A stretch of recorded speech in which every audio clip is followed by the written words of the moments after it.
Welcome back to the Institute of Managers and Leaders, Australia and New Zealand. Thank you so much for joining us for the third session of today's Development Day, Courage Through the Crisis, Understanding and Developing Resilience. We've had two wonderful sessions this morning and taken a huge amount of information out of it and used our action plans to certainly record some of those things we're going to start, stop and continue. That all continues now with Matt Byrne, one of our lead facilitators of IML's leadership programs, on a topic that's close to his heart in building your team's resilience. And this is now, as opposed to looking at ourselves, which the first two sessions looked at intently, Matt's going to look at how we can get the most out of others through getting the most out of our team's resilience and bringing them to their potential. I'll shortly introduce the topic.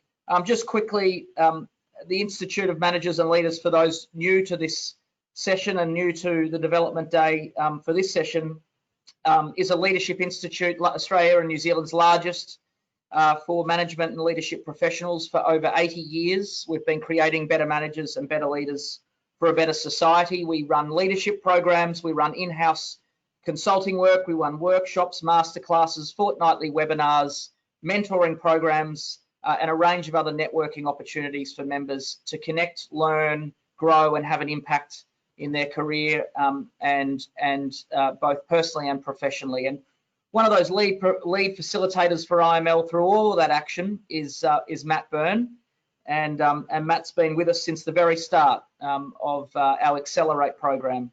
And shortly I'll introduce Matt. I might also raise, the marketing team have asked me to also highlight, we are doing a lot of work around social media for today's session. So if you would like to make a comment on social media, it's hashtag IML Development Day. The marketing team will be very excited with all the social media activity that we're seeing across LinkedIn and other platforms. Like I said, today's third session is on building your team's resilience. What's this all about? Maintaining team motivation during setbacks is a key challenge for leaders. Building resilience in your team can have a significant positive impact on the way in which the team performs and can increase motivation during periods of uncertainty. A major component in building resilience is the ability to intentionally move forward and create momentum. As a leader, it is critical to apply enabling strategies that support your team in overcoming setbacks and move forward in the face of adversity. One key enabling strategy is the ability to be able to unlock individual potential and effort. This stems from an understanding of the 4 Ps: purpose, participation, practice, and performance. This session will focus on building an understanding of the 4 Ps and will center on the strategies that great leaders use to motivate and engage their teams during periods of change and disruption. In this session, we'll look at what intrinsic and extrinsic motivators work in changing behaviors. We'll build a strategy around the 4 Ps and we'll understand which of the 4 Ps needs most of your attention to improve. Once again, this is going to be a terrific session. Matt delivered last time at our first Development Day to wonderful feedback. Matt, as I said earlier, is a lead facilitator for our Accelerate program and has been with us since the beginning. He's delivered programs both virtually and face-to-face. He's had to adapt well virtually with Accelerate as we've entered the COVID period. And Matt delivers also on our Foundations program as well, both to the public, in public programs and also to various corporate clients. Matthew's experience includes working with executive managers to align their personal strategy to corporate strategy, developing leadership styles and strategies that enable executives to identify and leverage value through leadership. Matt is the Program Director of the Australian Graduate School of Management's flagship General Managers program. And as I said, he's done an enormous amount of work for IML and with our members and our corporate clients. And I know today's session is going to be absolutely fantastic.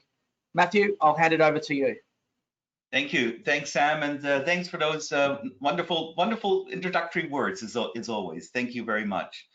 Wow. So we've got the next part of an hour together. And during this time, we're going to do a couple of polls just to get an idea about where we're sitting. So just be prepared to vote yes or no or maybe, right? So one of those two questions might come up.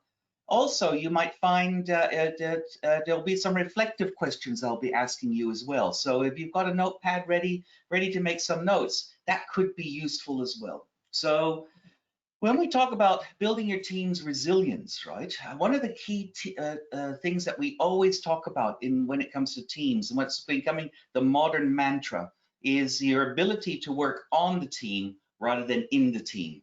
And if you've seen one of my presentations beforehand or in the last development day, it's something that I talk a lot about and I'm very, very passionate about.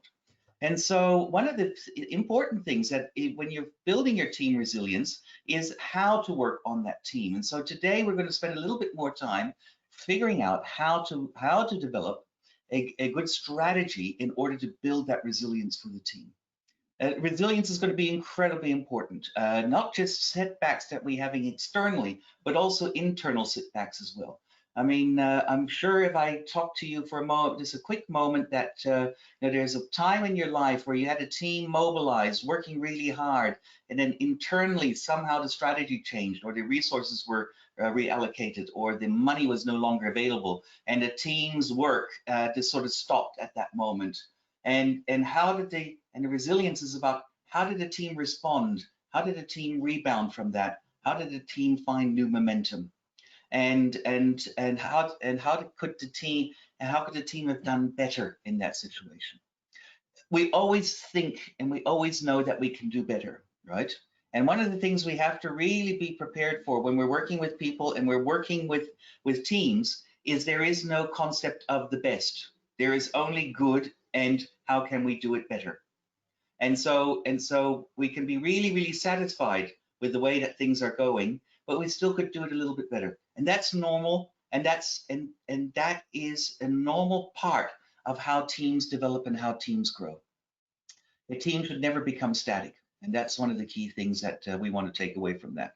And so when we think about this right at the beginning, there is this concept around this the psychological contract. And before I do that, I just have to sort of say one thing. I have Libby working in the background. She's been around all day making us look good.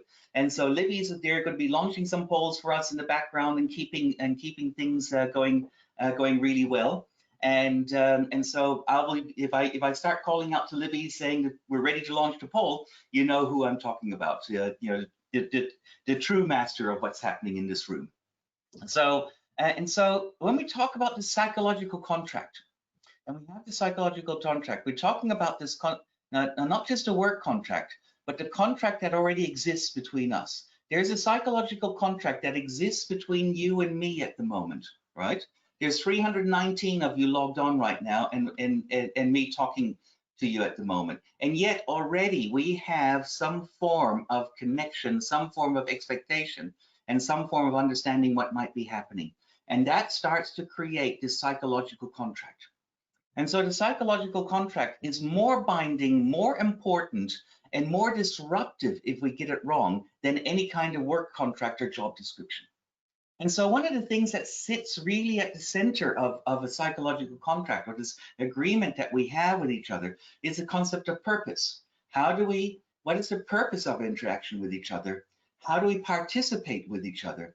What kind of practices do we need in order to get things going? And what kind of performance are we looking for as an outcome, right? And so today, I'm just going to spend a little bit of time going through those four things and asking some questions around that, and also giving you some tips about how you could look at that, right? And so when we think about that, we have to then also just remind ourselves of the aspiration framework, and that we are sitting here, that everything starts with a team that is working collaboratively together, that is striving to real change and to do something, starts with an aspiration. And that aspiration is important to be able to articulate in a way that actually is motivating to all people. And so this is where a big part of the purpose lives, in the aspiration, right? And this, oops, I'm going to sneeze, hang on.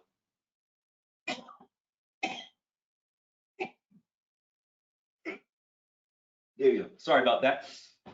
So one of the things that you need to, and when it comes to the aspiration, is that that's where your purpose lives, and your purpose is that connects the purpose of the whole team to the overall aspiration that we're trying to do. That is incredibly important, and you need to make sure that you're checking in that people are still holding that aspiration to as part of their motivation to move forward. The other end that you look at is the reality. And so when it comes to the reality, you're diagnosing the system about where their reality is right now.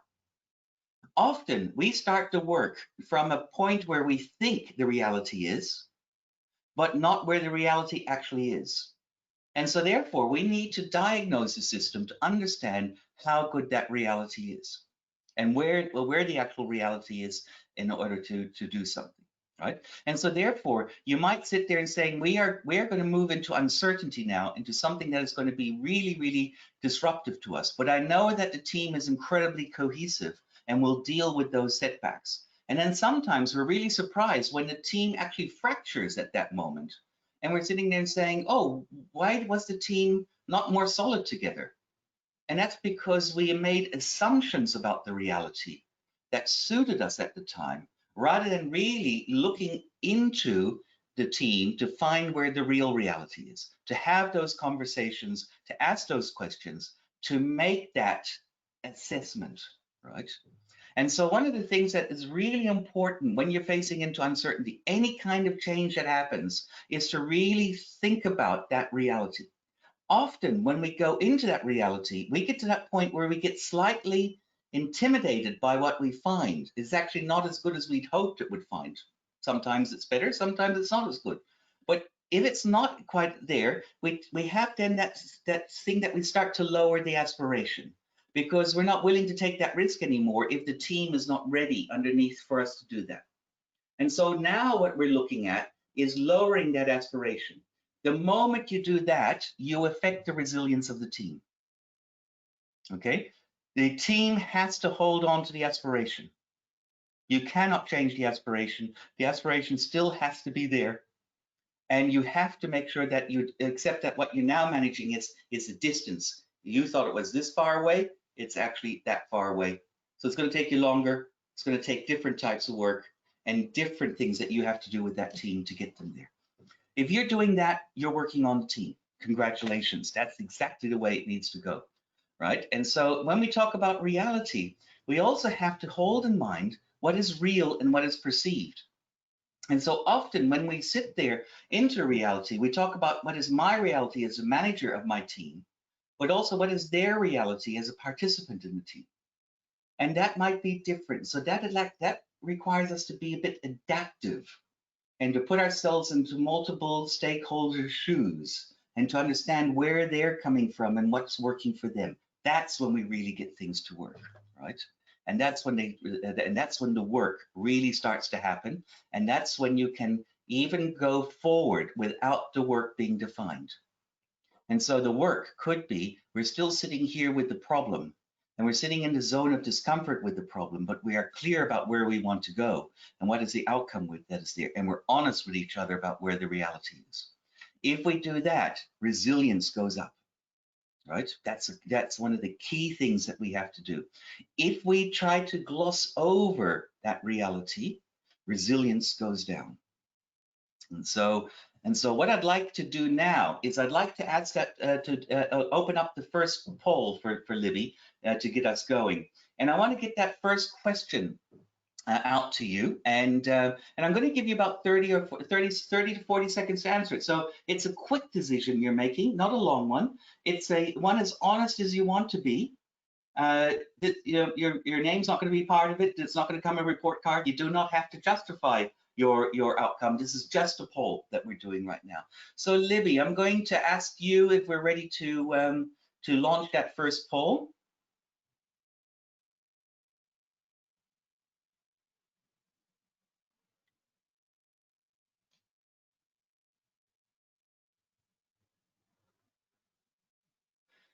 Okay.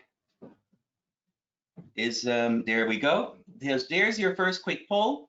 How strong is the team's commitment to the original aspiration? Is it low, is it medium, or high? And so if you're in a team or working with a team, how do you perceive it at the moment? That aspiration that you're holding at the moment, is it still there? Is it not there? Okay, we've closed it already, which is fantastic. So I can tell you that that 21% of you answered how strong is the aspiration? 21% of you said it was really, really strong. 65% of you said medium, and 14% said low, right?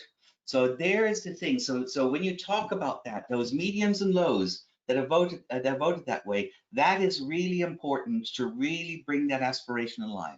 And how do you bring that aspiration alive? Is by building a story around it, by building a narrative around it, by making it as real as possible.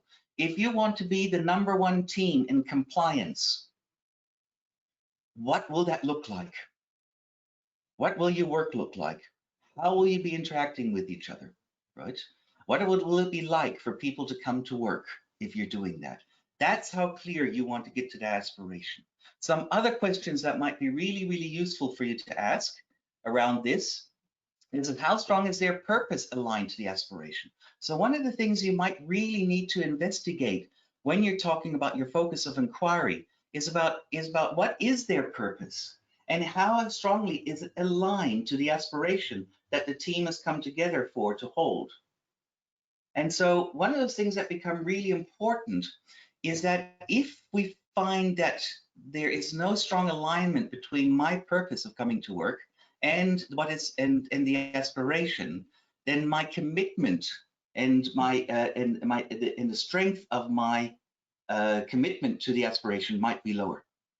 And so therefore it's medium and low, and therefore my resilience struggles at that moment, right? And some of the times I do that because I'm self-protecting myself.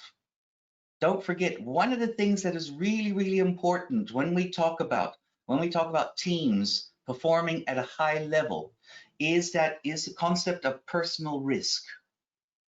This is not the risk to the organization, not the risk to the team, the risk to Matthew Byrne standing here talking to you about my presentation. What's the personal risk for that is attached to that? And if my purpose is connected to my aspiration, then that risk is acceptable. If it isn't, then that risk becomes unacceptable. And so when you find that people are not willing to step up, or they're not willing to move outside of their comfort zone, or to take that personal risk, that's because there's something not in alignment, right? In most cases, they're still carrying baggage with them about, the security and safety, psychological safety of teams, and different aspects. There are previous experiences that come with that, but often they're just not aligned. And you need to make sure that you get that alignment, and having conversations about alignment, not about the task. That's where you make your money in creating resilient teams, right? That's what you get paid the medium-sized bucks for, right? You're being paid the medium-sized bucks in order to be able to work on those teams, to lift the performance of the whole team up. And what is their commitment into facing into a reality? And so when you're having that conversation about that reality, that the team might just not have the right capability, the right resources, the right level of support, and the right level of diversity in order to be successful. And are they committed to face into that? Because if they are committed to face into that, that again builds resilience, because one of the things that destroys resilience is self-doubt. One of the things that is even worse in teams than self-doubt is doubting of each other. And so therefore, we need to be able to get those conversations on the table in order to reduce self-doubt and the doubt of other people, to hold each other accountable ultimately. And so these 3 questions are really important for you to ask in order to get some sort of input into that, right? And so one of the things, so the next thing I'm going to ask you now is for the second poll, right? So we're going to open up the second poll. I'm going to get Libby to open up the poll number 2. Again, very, very quick questions, right? That will come out to you, that will talk to you a little bit about the team dynamic. And so Libby, I'll just If you're let me know when you've launched the team, the poll. I'm babbling here now. There we go. So one of the things you might want to do when you're talking about the poll is what is the team's energy like, right? How energetic are they? Is the energy low? Is it medium? Is it high? So think about one of your teams. Think about how low or medium or high their energy is. Is their energy really, really strong, or is it really low? Is it focused on 1 or 2 people and the others are not participating? That's low. If there's only about 2 or 4 or 5 people participating in the team, then maybe that's medium. If all participate and all people have a high, are energized when they come together, that's when you can say hi. Okay, excellent, right? So again, we got 18% high, 16% in the medium, 21% in the low. Now that's really good. So having medium energy is a really, really good start, right? So that's really interesting. So now you're looking about how do I get that energy level a bit higher, right? And this is what we call the 3E model. And there's an article that you will get after this session on this that will help you to sort of think your way through this concept. And this is the main concept about thinking on the team, not being in the team. And this is where we're talking about very quickly about the level of energy that the team has. Is the level of energy just focused on 1 or 2 people? Is the contribution all riding on 1 person? Is the work all sitting with 1 people? Are all people sort of sitting there being very, very nice to come there because of good biscuits, nice cup of coffee, but we're hands off when it comes to offering our help and to weighing in to really, really have that participation, right? The second thing that becomes important is our level of engagement, right? And so how are we prepared to engage with each other? And so, and the way you can tell that engagement is that when a person comes up with an idea, and then another person comes up with another idea, and a third person comes up with a third idea, and you're sitting there and you're observing them, and there are 3 unrelated ideas, then the team is not engaging with each other. They're talking, energy level is high, but they're not engaging. And so what you need to do at that moment is then really, really help them to start to build on each other's ideas. And so once you see that person A puts an idea up and person B starts to sit there and says, wow, that's an interesting idea. And if we did this and this and this, then we could do that as well. And then the third person comes in and says, oh, well, because if we put those 2 ideas together, then there's even something more we can do, which is something else that comes into it. And all of a sudden, people are talking about ideas around the concept now, because the original idea has become the concept. And good teams will do that and have that enthusiastic conversation about it without necessarily committing to doing it. Okay, a lot of us believe that when we're in meetings, we show too much initial support for an idea that we actually think that we're in favor of it. And so that's one of the real things that you have to make clear in the teams, is saying enthusiastically developing that idea into the best idea it can be doesn't necessarily mean that that's the idea we'll move forward with. But it will give us a chance to give that idea whatever it needs to be successful. And the third area that we talk about here is in the area of exploration. Is the team still staying very much closed within itself? Or is the team going outside of its team structure to other teams, to other departments, to other parts of the organization, where it can actually start to create some real interaction with outsiders and get new information, diverse different views on it, be challenged in different ways? And so are they exploring widely, socializing widely? And so therefore, if you ask the question saying, who else knows about this idea that you are talking about? And they say no one, then you know they're not exploring. And you have to sit there and talk about getting that exploration going. Now, I can tell you that if the people work on their energy levels, and the people work on making sure that they're actually building on each other's ideas, even though we have no idea what to do next and where we're going, and we actually socialize and reach out and talk to other people like that, our level of resilience goes up, and we carry that motivation forward, right? And so this is sort of the thing about the energy, which is sort of intrinsic motivation, and exploration, which is about the feedback we're getting from outside in order to keep us going and keep that momentum forward, or to change that course and to go into a slightly different direction. And so these are some of the things that I think are really important. So if you're sitting in that low and medium, then that's something you can use in order to start shifting them. And here's some questions that might be useful for you to ask as well. And so how are they building on each other's ideas, right? Is it high or is it low? Is the team exploring outcomes and ideas with other teams? And so you're really asking those questions constantly about, are they reaching out or not? And so that's one of the things that I think are really that's really important when it comes to your team's resilience and your team's participation. They don't need you to hold them to task. One of the things that can really bring a team's motivation and energy levels down and resilience down is holding them to task, right? Because I may perceive you holding me to task to start micromanaging me, and to start to to lose confidence in what I'm doing. Whereas maybe you're just doing that because you're trying to create some sort of control and ensure that momentum is being done. And so what we try to do sometimes is not necessarily what is received by the other people. And that's why it's important really to build that level of resilience, to be constantly concerned to be working on that team. And so I'm going to ask Libby to launch the third poll now, right? And to take us into that third poll around that as well. And so so Libby, if you can give us a go at that third one.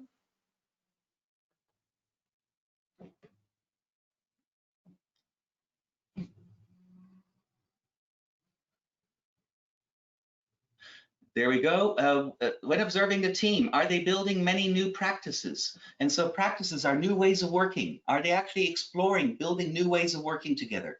You know, in uncertainty, the old ways of working don't work anymore. Are they building new ones? Especially if your team is now working at home, used to be working at work. Are they actually doing things differently? Are they developing them, or do you have to do it for them? No, maybe, yes, right? So just give me an answer on that, and we'll close the poll in a moment. There we go.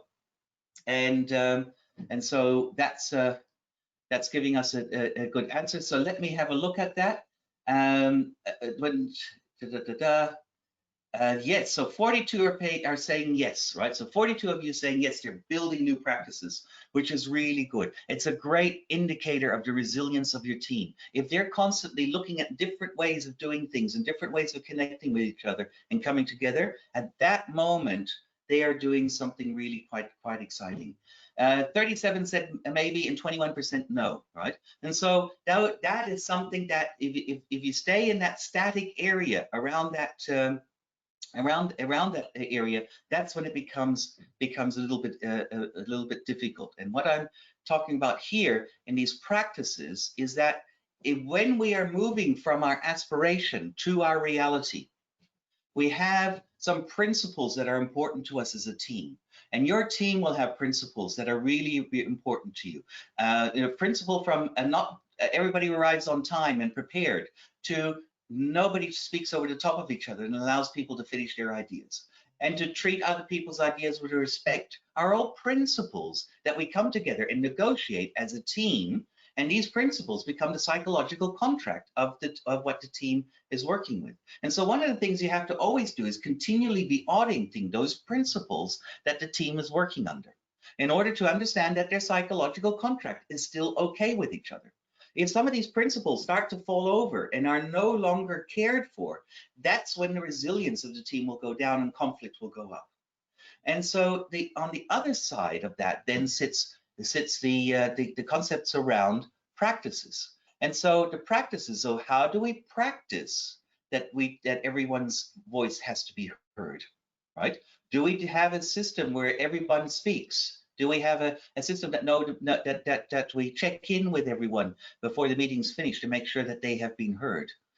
Even though they may not necessarily, maybe they don't actually have something substantive to say, but they actually are maybe they're concerned about something, or they're fearful about something but don't know how to express that, right? And so those become those practices, right? And so practices become really, really important.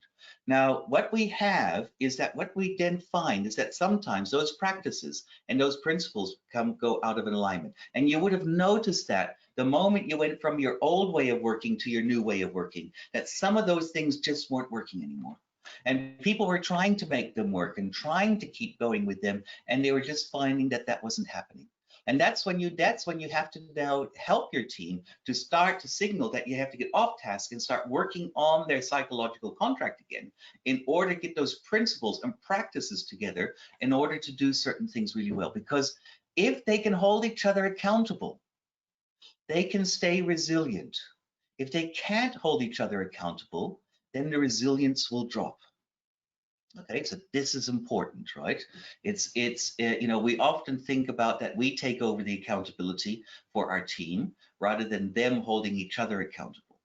But if we do that, then we might make it more comfortable, and harmony may be okay, but resilience will drop. People have to weigh in. People have to express their views, and people have to put their fears on the table, right? And there has to be a safe way for them to do that, and what that looks like. And they need to be comfortable enough to sit there and saying, I'm not comfortable in doing this because it's exposing my personal risk, and it could be damaging to my career. And we don't just sit there and go, yeah, God, seriously. Who cares at this stage? Either you do it or you don't do it, right? That we actually take the time to seek to understand what they need, right? The practices are there to give us what we need at this time in order to maintain or establish momentum. And so some of those things that become really important that we want to look at is, when observing the team, are they building many new practices, right? So are they doing this themselves? If they are, that is a great sign that your team is resilient. Is a team building practices that should be corrected? And so therefore, are there certain practices that are happening in that area that you are concerned about, right? So one of the big concerns about some of the practice, some organizations have a practice that when the leader puts an idea up, that means the conversation is over. So if you put up an idea, that means everybody goes with that idea because it's your idea. You're the boss. That's why you get paid the medium-sized bucks, and therefore we can stop thinking now, and it becomes your idea, so we're no longer accountable for it. And so then at that moment, right, then I start to disengage, right? Or I become more vested because I'm not being heard. And for those of us who have strong values connections, we then start talking at the water cooler that how we are not being heard and not being listened to. And I think that's really important, right? You have to do that. As a team, what new practices should be anchored? And so when you're looking at some of these practices that are happening, and especially in times of turmoil, some of them will be there, and after a couple of weeks they're gone again. That's okay, just let them go, right? They weren't there, they weren't important anyway. And there's some of them that will stay there, and you're sitting there and say, these could be dangerous, right? These could be really difficult. And then there's some practices where you're sitting there saying, oh my God, this is really, really good, right? This is something that we need to do more of, right? And so Westpac is a classic example. They have decided to put 25,000 people to work from home, right? Bedlam at the beginning, absolute sheer bedlam. They didn't have 25,000 laptops. They didn't have Wi-Fi LANs. They didn't have connectors. They didn't have mouses. They didn't have enough. Logistically, it was a nightmare for them to do. And they finally got everybody home and everyone doing, and everything was working, and there were some other issues that they worked with. They kept experimenting. And then one team started to make sure that when they could, and when the lockdown was finished, but they weren't going to come back because they've decided that they're not going to come back to work until the 1st of July next year, that they then at that moment started every couple of weeks to meet with their teams and have lunch. And as long as in New South Wales, for instance, as long as there's 10 or less, you can do that, right? In Victoria, you can't do that at the moment. But if you're in Victoria at the moment, one of the big things that you have to do when you come up to lockdown, but you can't go to work again, but you can still come together in small groups and have a face-to-face meeting, how important it would be just to go and take them to an outdoor lunch, right? To sit outdoors, have a lunch, allow the people to connect again, and allow people to come together. And I've seen people who've got teams that have got teams that are bigger than 10, right? Because in New South Wales, it's only 10 people we can sit at a table with. They have 2 tables, right? And so they've got this practice now that religiously, every 2 weeks they go out. That leader has now become a standard practice at Westpac. What that leader has done has now become standard practice, and has incredibly been helpful for the psychological health of their teams and of their team's ability to build resilience in order to face into that uncertainty, right? And so the final poll I'm going to put up for you now. So Libby, if you can get the final poll ready, which will talk a little bit about some performance, right?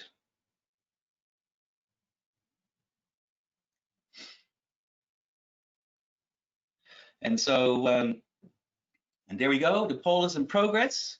And so, is the team driving performance by holding each other accountable? And so, are you observing that? No, maybe, yes, or maybe it could be some of the times, but not all of the times, right? But yes, you're sitting there and saying, I've come to a meeting, I'm prepared. Has the team held me accountable to that? Has there been a conversation where they're saying, I've expected more of you, Matthew, right? If I said I would have this done by Friday and I didn't do it, would they have come back and held me accountable to that and said, how could you have let us know that you weren't going to make it so that we could have covered for you, right? That's those type of conversations that are taking place. And they're happening face to face, or they're happening behind someone's back. Because if they're happening, right? So will this put an end to that poll? And again, 28% say yes, right? 44% say maybe, and 29% say no, right? So again, there's some really good work happening out there, and I think that's really fantastic. But one of the things that is really important is that if you're observing your team's reality and they're not holding each other accountable, that's one of the things that you need to start really working in that. Now, how do you and you hold them? Whoops, where did I go? There we go. And you hold them you start to get that accountability going by not just looking at the lag indicators and holding your team accountable for the outcomes, but holding them accountable for the lead indicators.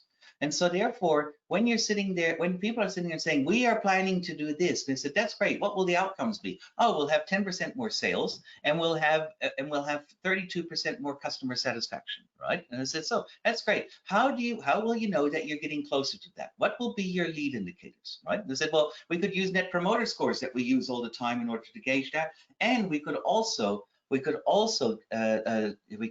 do some sort of understanding about how we are actually generating these cost savings in real time, and are they actually following through to the bottom line by doing some simple lead indicators that we can have a look at, right?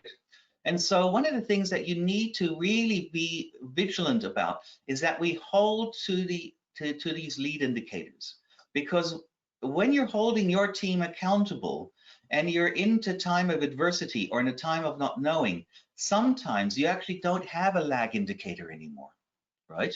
Some of your businesses have stopped. Some of your businesses have doubled. And some of your businesses are at 30%, are struggling to get through. Some of your businesses are still working okay, but things have changed.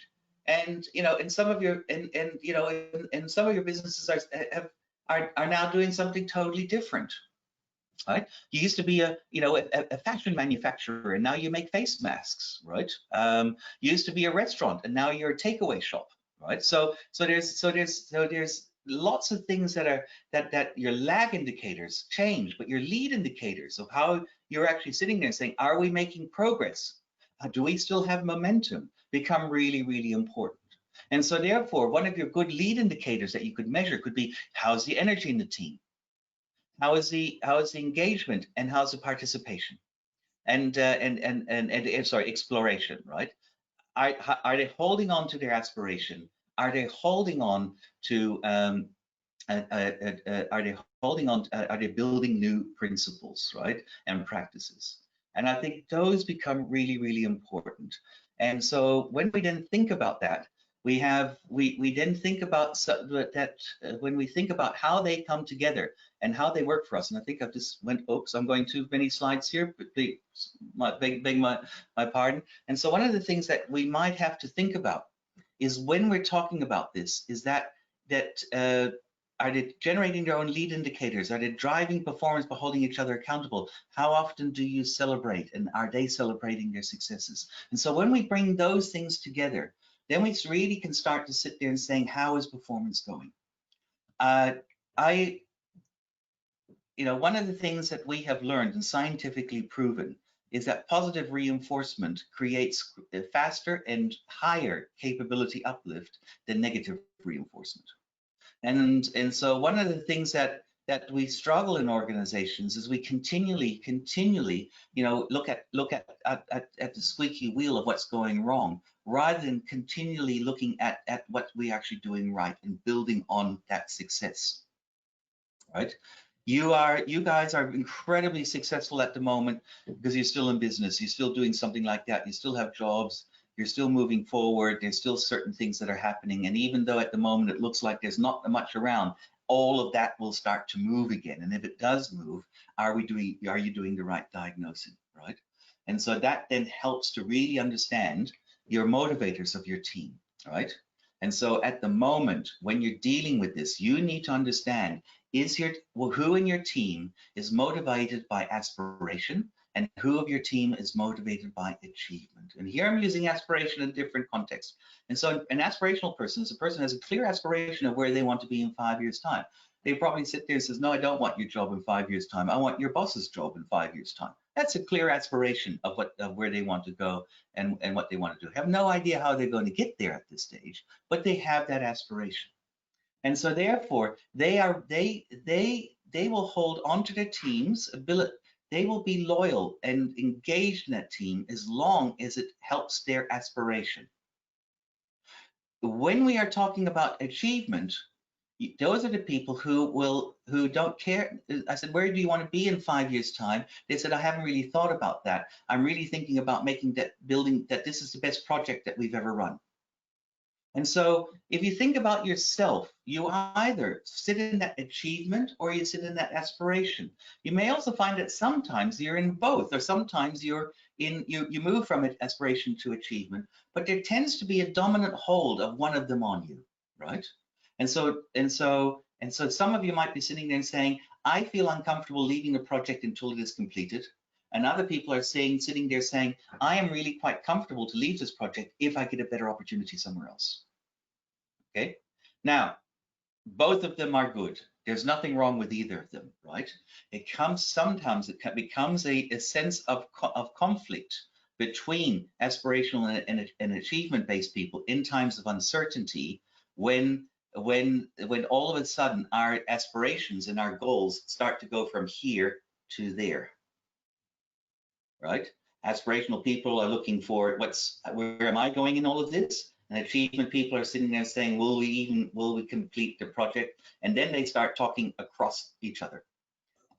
That's when you have to stop them, take them out of the task, have that conversation about that, go back to the reality of it again, and talk about this conversation of saying, I know you're aspirational and I know your achievement.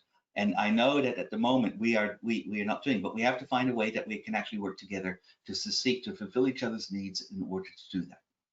If you spend a bit of time doing that, it will be massively successful, right? And that sort of leads us then to this sort of, this final thing where I'm also going to send you this as a checklist.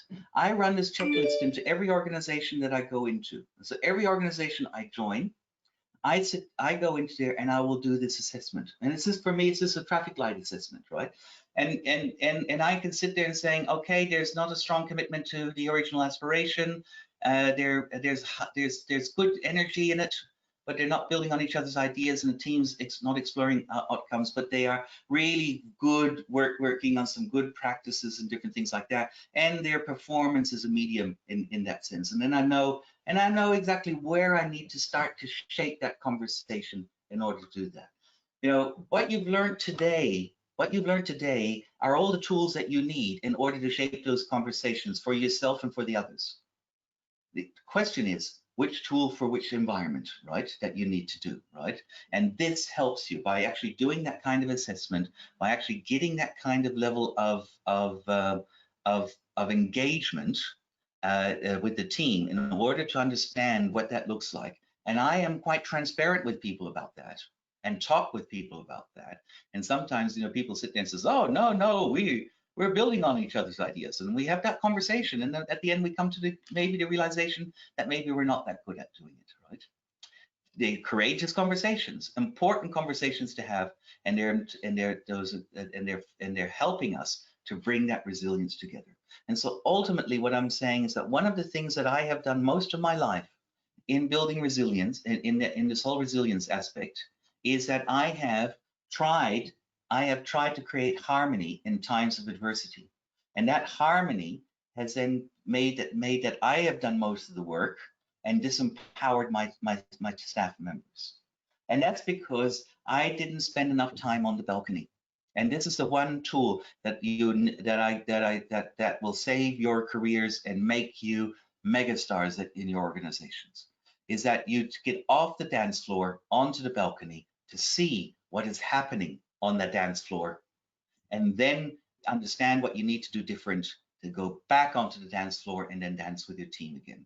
And I found that if I can go onto the balcony and understand that harmony was making me happy, but not my team happy, I knew that at that moment that what I was doing was not in the service of the team and not making the team more resilient and better, that I was in the service of myself in order to make myself feel better.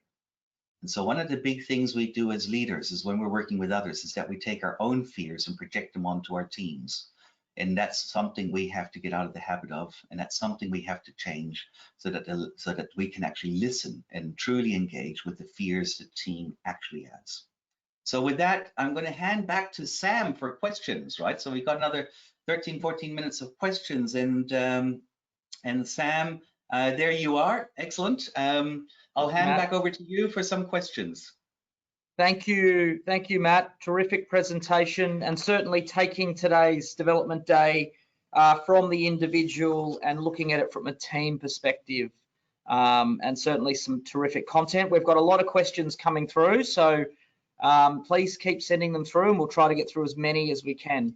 The first one was probably quite early on in the session. Love the 3 E's. How do you encourage team members to explore? Yes, it's really important to get them out to talking to other people. In the beginning, what a lot of people do is they start connecting people, right? And they just start sitting there and saying, have you and Sam connected yet? That's great. Why don't I just send an email for you and Sam to talk, right? That's the first phase. Then what happens is they're sitting there and saying, are you talking to Sam? And they said, no. And I said, well, I connected you. Aren't you talking to Sam? And I said, well, I don't think Sam's on board. And I said, well, what have you done to have a conversation with Sam to test that, to understand what's going on? And then you can talk to that person about saying, what other strategies are you doing in order to get involved with it? So sometimes the problem is with us making that first step, going out. I know I am very, very fearful at the beginning going out, engaging with different people with ideas, because I'm not quite sure what's going to come back. When sometimes we've done that, we didn't have a good interaction, so therefore, I don't want to do it again. And then sometimes there's actually a little bit of conflict, because in the team you are collaborating. Outside of the team, you are cooperating. And so the people that are outside are not sharing the same values, the same principles, the same practices, the same motivations as you are, right? And so making them understand that, and making understand that whatever is happening is part of the process rather than a relational issue, helps maintain momentum and stops the erosion of and keeps resilience high. Fantastic, Matt. Thank you. Question from Heather. How do you apply these concepts and leadership tools when the work environment / culture is very individualistic, e.g. focused on one's own work or projects only? Yes, right. So if the people are working so you may have 8 direct reports that all do their own thing, and the only reason they come together is for a monthly meeting to tell you how good they are, right? If that's the case, that's not a team, right? That's just the people coming back and at best sharing a bit of information. And so one of the things that I think is there is to start putting them in pairs and making them accountable for higher order outcomes. And so your day job is to make sure that things operate. Your afternoon job is to actually do things that might be important tomorrow, and your evening job is to think about the future and what else we can do, right? Getting them to start thinking about broader things, and then working together with people in order to come out with those things, right? So it could be that you might have an engineer, you might have an IT call centering team that basically all day long answers IT, gives IT support, right? However, you might find that your wait time for IT is 5 minutes per caller. And so therefore, the problem you might be trying to solve as a team, as coming together, saying, how do we get that wait time from 5 minutes down to 2 minutes? So now, how do you bring that team together, and how do you allow them to collaborate? And that's when you really have to make sure that the energy is there. And that's when you have those conversations, is where you sit there and you say, Patrick, you're dominating. I need you to back off a little bit. I need you to ask more questions rather than be telling people what they should be doing, right? And I need you to weigh in. And I think, why are you coming to me telling me that you have great ideas, but you're not comfortable to put that into the meeting? I need to understand that so I can help you so that you can get those ideas into that. Those initial conversations are really, really important to help that start to go from here and start to bring them together. Ultimately, in a team, we always focus on what brings us closer together rather than what actually separates us. Often, as team leaders, we tend to focus on the things that are separating us rather than the things that we have in common that bring us together. Thanks, Matt. Great advice. Next question. Our managing director decided to close our office permanently and move to a home working environment for the foreseeable future. Having a young team who loves being social and working together face to face, I feel this will greatly negatively affect our culture and resilience. Any thoughts of what I can do to save our culture and aspirations? So at the moment, it depends where this team is, right? You know, so if this team is in Victoria at the moment, then it still isn't pretty much in a lockdown environment, right? If it is in the rest of Australia at the moment, then it has you have certain amount of liberties to do certain things with the people, and during working hours to bring them together for some form of activity is really, really important. So one of the things we know about working from home is that in general, productivity is higher working from home than it is working coming to the office.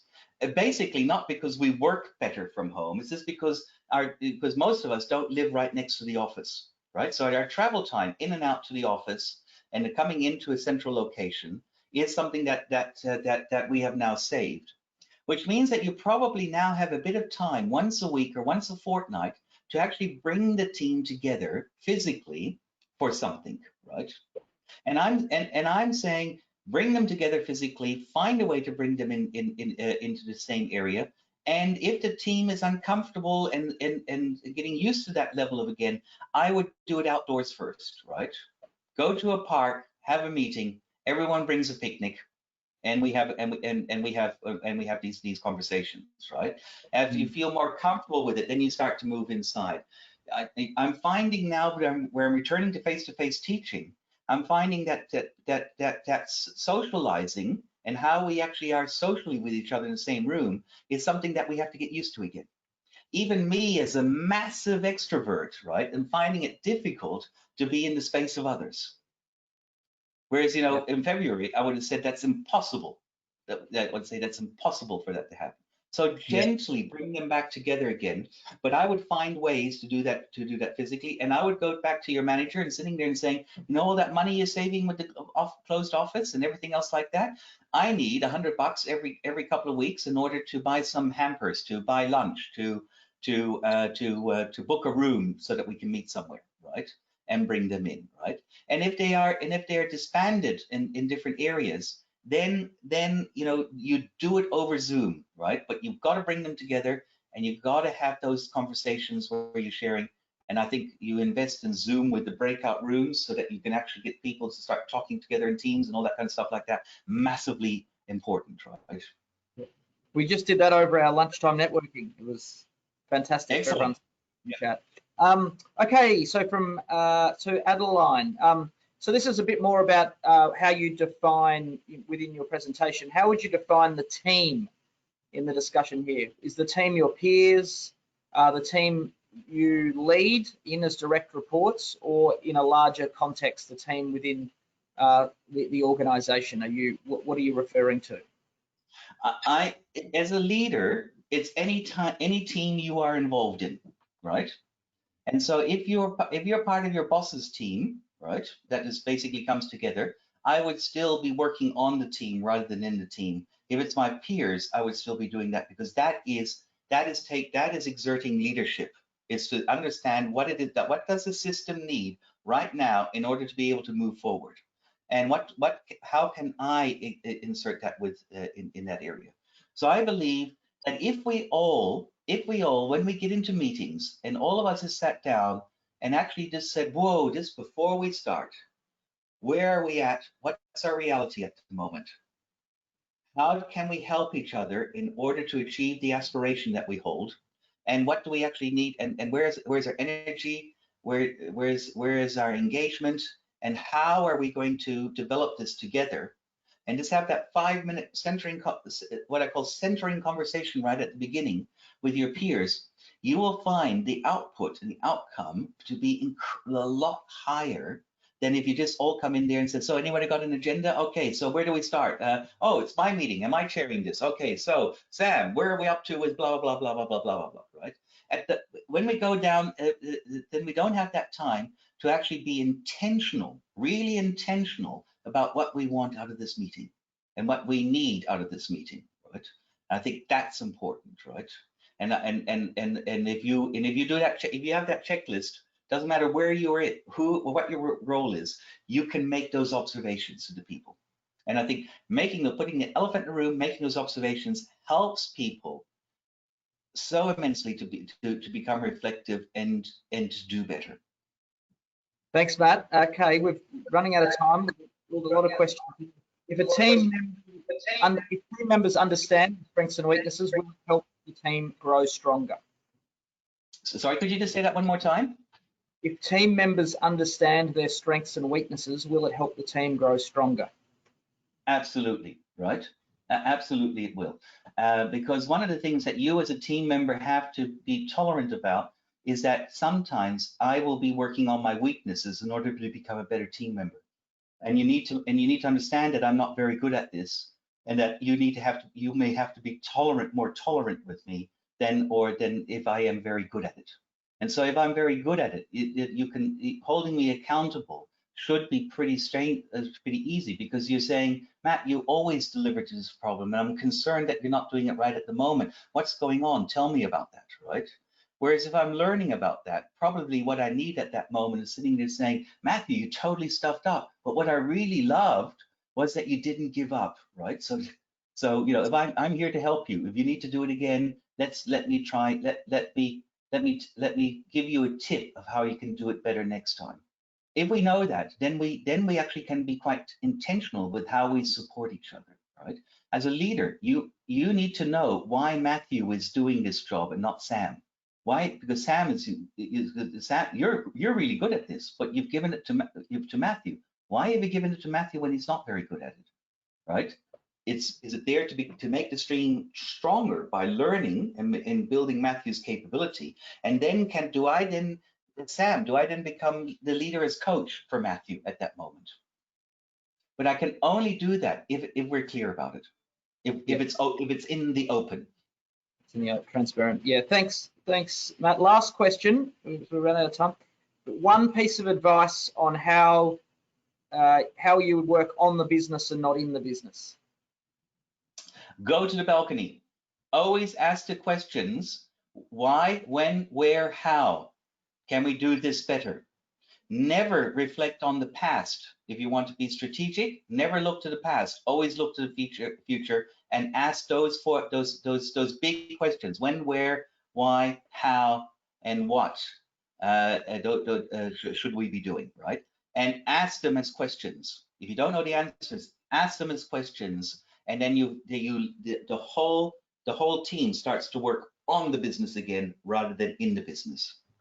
Great piece of advice, great words of wisdom, and a great way to finish the session, Matthew. Thank you so much for giving up your time today, and thank you to the participants for joining and sending so many questions. I'm sorry we didn't get to all the questions, but I'm sure we'll try to answer them in due course, and we'll liaise with Matthew in that. But thank you very much. If there's any questions that you've further got, or anything for IML to answer, please email us on info@managersandleaders.com.au. If you enjoyed Matt's session, loved the content, and would like to hear more from Matthew, as I said, he facilitates our Accelerate Leadership program, but Matthew also does a lot of in-house work with us for corporate clients and individuals as well. So please get in touch with us if you would like any more information and to hear more from Matthew at info@managersandleaders.com.au. And thank you very much for joining us. The third session is completed, and we look forward to the final session with Shannon Cooper at 2:30. So in half an hour, we'll catch up, and that's 5:30 New Zealand time. We'll catch up, and we welcome Shannon with the final session for the day. But once again, thank you, Matthew, for the efforts today, and we'll see you all soon. Thank you. Yeah, thank you, and thank you, Libby, for doing the polls in the background for me. That was wonderful. Thank you.